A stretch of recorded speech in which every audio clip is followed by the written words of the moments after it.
இந்த ஒரு cup tea அண்டார்டிகால இருக்கக்கூடிய ஒரு பெரிய பனிமலை, பனிப்பாறை. இந்த 2த்துல எதுக்கு வெப்பம் நெறைய இருக்கு? இது என்னங்க கேள்வி?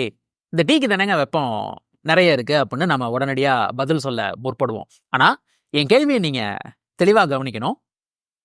நான் கேட்டது எதுக்கு வெப்பநிலை அதிகம்னு கேட்கல. எதுக்கு வெப்பம் அதிகம் அப்படின்னு கேட்டேன்.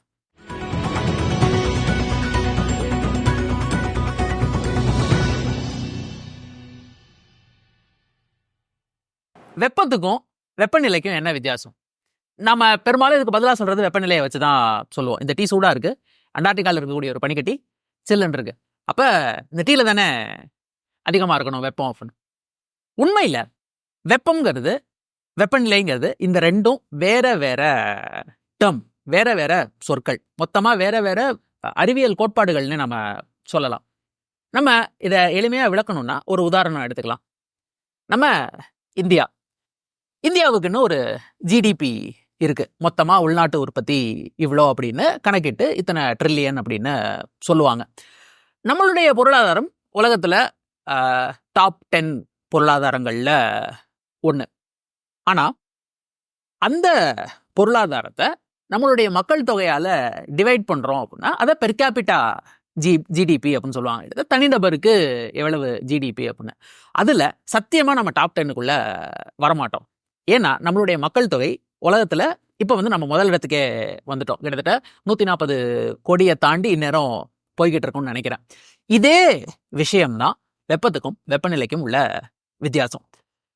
வெப்பம் அப்படிங்கிறது ஒரு பொருள்ல இருக்கிற அணுக்கள் எவ்வளவு வேகமா அதிருது அப்படிங்கிறத குறிக்கிற விஷயம். கிட்டத்தட்ட அந்த அணுவுக்குன்னு ஒவ்வொரு அணுவுக்கும் ஒரு ஆற்றல் இருக்கும். அந்த ஆற்றல் அந்த அணுவை அதிர வைக்கும். அது அதிகமா அதிருது அப்படின்னா அதுல வெப்பம் அதிகமா இருக்கு. குறைவா அதிருதுன்னா குறைவா இருக்கு. நீங்க எடுத்துக்கக்கூடிய ஒரு பொருள்ல இருக்கக்கூடிய அத்தனை அணுக்களின் ஒட்டுமொத்த அந்த அதிர்வு ஆற்றலோட கூட்டுத்தொகை தான் வெப்பம். The sum of all internal vibrational எனர்ஜியை தான் நம்ம ஹீட் அப்படின்னு சொல்றோம்.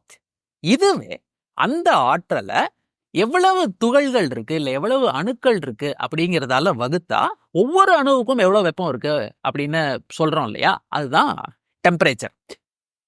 இப்போ நாம முதல்ல பார்த்த உதாரணத்துக்கு வருவோம்.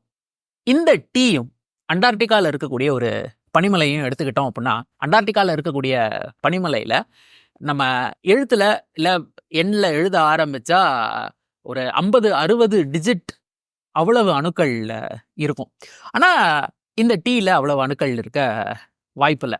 இந்த டீல அணுக்கள் குறைவா இருக்கிறதுனால அண்டார்டிகால இருக்கிற ஒரு பனிப்பாறையை விட, ஒரு பனிமலையை விட இதுல வெப்பம் குறைவா இருந்தாலும் இது அணுக்களின் எண்ணிக்கை குறைவுங்கிறதுனால இது அதிக வெப்பநிலையில இருக்கு. அதாவது இதோட பெர் கேபிட்டா ஜிடிபி அதிகம். ஆனா அண்டார்டிகால இருக்கிற பனிமலை, அதுல இருக்கக்கூடிய ஐஸ் துகள்ல இருக்கிற ஒவ்வொரு ஹைட்ரஜன், ஆக்சிஜன் இது எல்லாத்தோட வெப்பத்தையும் கூட்டினா நிச்சயமா இந்த டீல இருக்கிறத விட அது அதிக வெப்பம் இருக்கும். ஆனா அதுல துகள்களோட எண்ணிக்கை, அணுக்களோட எண்ணிக்கை அதிகம்ங்கிறதுனால அதனுடைய வெப்பநிலை கம்மியா இருக்கும்.